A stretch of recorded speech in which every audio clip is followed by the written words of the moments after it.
Tama yung sinabi mo. Yan taong yan, mas ma-impluwensya siya at mas pakikinggan siya. Ibahin na natin, diskarte natin, tara na.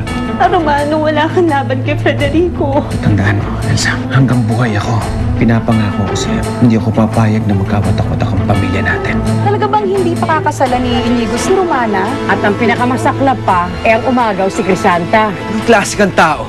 Sadista ka? Gusto mo makakita ng mga umiiyak na babae? Wala na akong nararamdaman para kay Romana. Nagpakatotoo lang ako sa nararamdaman ko. Walang hiya ka pala eh. Wala ka palang kwentang lalaki. Natuntun ko na po si Crisanta. Nandun siya sa bahay ng Elvira. Parang nag-iba si Crisanta. May nabanggit siyang pangalan. Sabi niya, siya daw si Melina. Sabi ko naman, si Elvira ay si Melina. Nagbalik na siya. Kaya gano'n na lang ang takot niya nung nasabi ko yung pangalan ni Melina. Alam ko pagbabayarin niya kami. Bakit ka umalis ka gabi? Sumama ka sa babae niya. Binisto mo sa kanya, sa pamilya niya, yung mga sikreto ni Mama. Sinabi ko lang naman yung mga nakikita ko dito. Nahani na ba ang loyalty mo? Ellie! Tina, bakit kayo nagsisigawan, ha? Ay, natatakot ako para kay Crisanta. Baka kung anong gawin niya sa kapatid ko.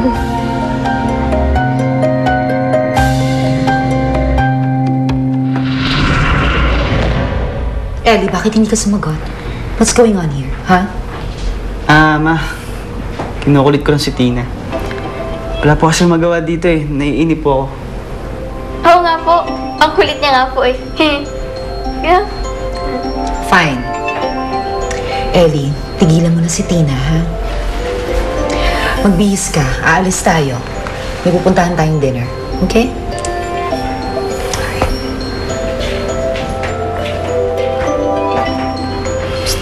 Wait. Thank you ah. Hindi mo ako binisto dun sa mami mo. Hindi naman sumbongero, no? Saka isa pa, baka pag nalaman ni Mama, mayayari ka pa.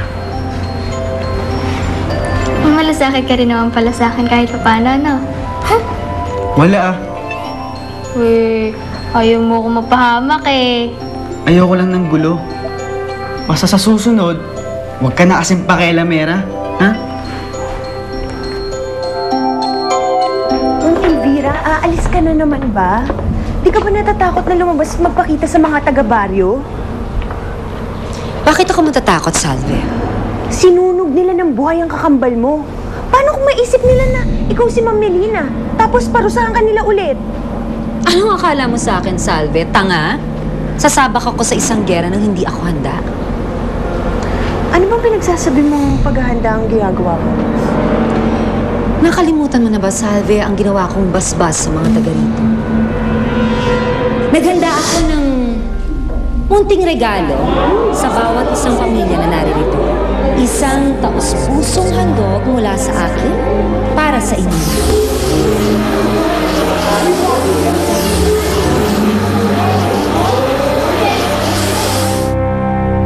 Binasbasan mo nga pala yung mga gamit na yun.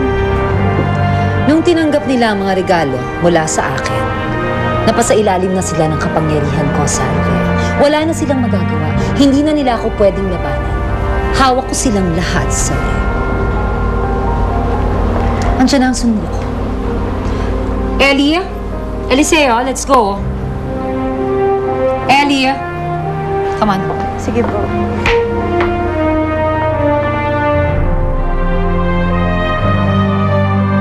Nasa panganib tayong lahat sa pagdating ng Elvira na yan. Praning ka na, Romano. Ang bait-bait ni Ma'am Elvira, eh. Maniwala kayo kay Romano. Kinuha ni Elvira ang anak namin. Kinuha ang kwento sa akin nung party. Kitang-kita na kusang lumalapit ng si Crisanta kay Ma'am Elvira. Di ba? Sip-sip lang ata yun. Ginayuma lang siya. At hindi pa tapos yan. Iisa-isahin tayo niya. Iisa-isahin tayo para mapailalim tayo sa kanyang kapangyarihan. Ganun ang gagawin niya. Maniwala kayo! Huwag kayong magbulag-bulagan! Sana makuha niya tayong loob ng mga tao. Sana tulungan nila kami.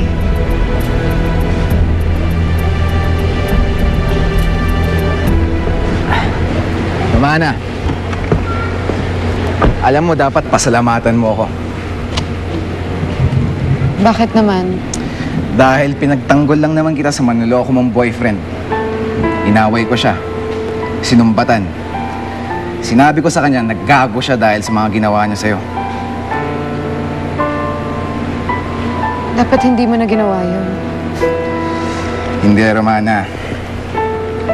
Kailangan niyang malaman na mali yung ginawa niya sa'yo. Kahit naman ako, hindi ako makapaniwala sa nangyari. Hindi ko akalain na kaya kong saktan ni Inigo. Mahirap tanggapin na bigla na lang siyang nagbago. Pero ganun eh. Ano pa bang magagawa? Basta marami pa akong problema na kailangan kong harapin. Alam mo, Romana, okay na rin at nangyari yun. At least nakita mo kagad yung totoo niyang kulay. Kesa naman kasal na kayo at nakatali, saka kanya lulukohin.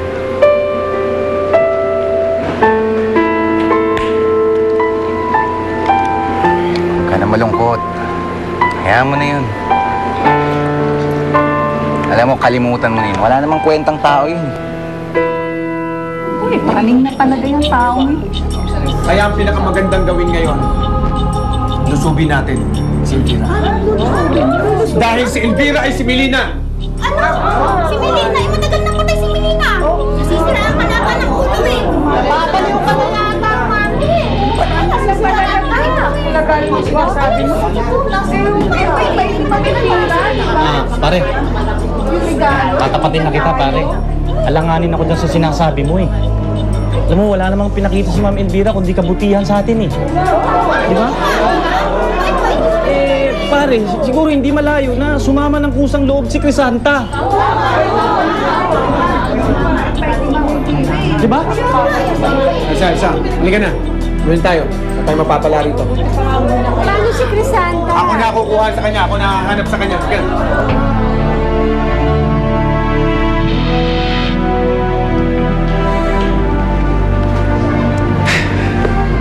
Inay, Itay, tutulungan ba daw nila tayo? Hindi sila makikinig. Hindi sila maniniwala. Paramuhin tayo. Atid ko na po kaya sa bahay, Mang Romano. Hindi pa kami uuwi. Pero kung hindi abala sa'yo, baka pwede magpadaan doon sa dating bahay ni Gov. Kila Elvira, sundin lang namin si Crisanta. Sige po. Okay?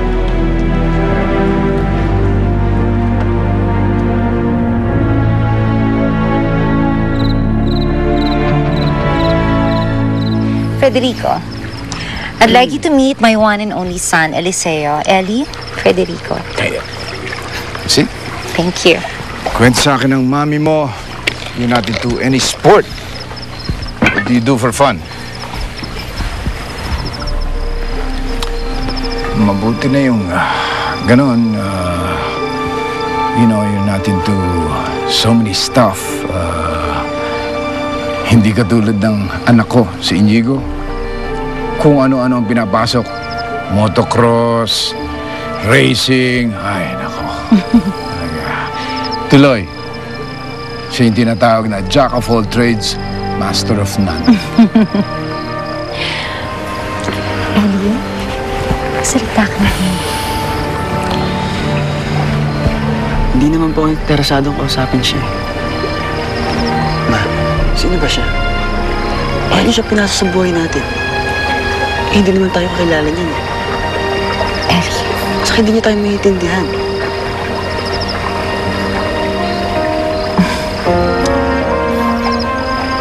That's okay. That's okay. He's entitled to his own opinion. And I respect that. In dinner, serve na, please.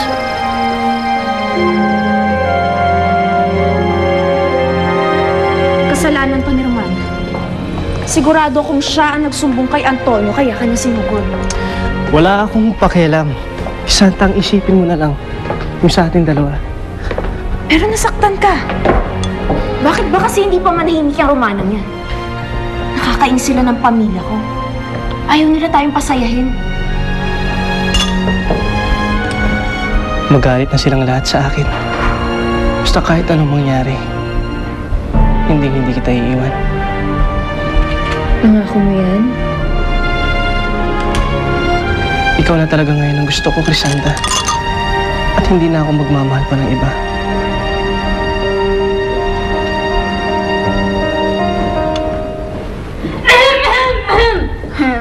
Excuse me, Crisanta, may naghahanap sa'yo sa labas. Sino? Pamilya mo daw, sila Romana.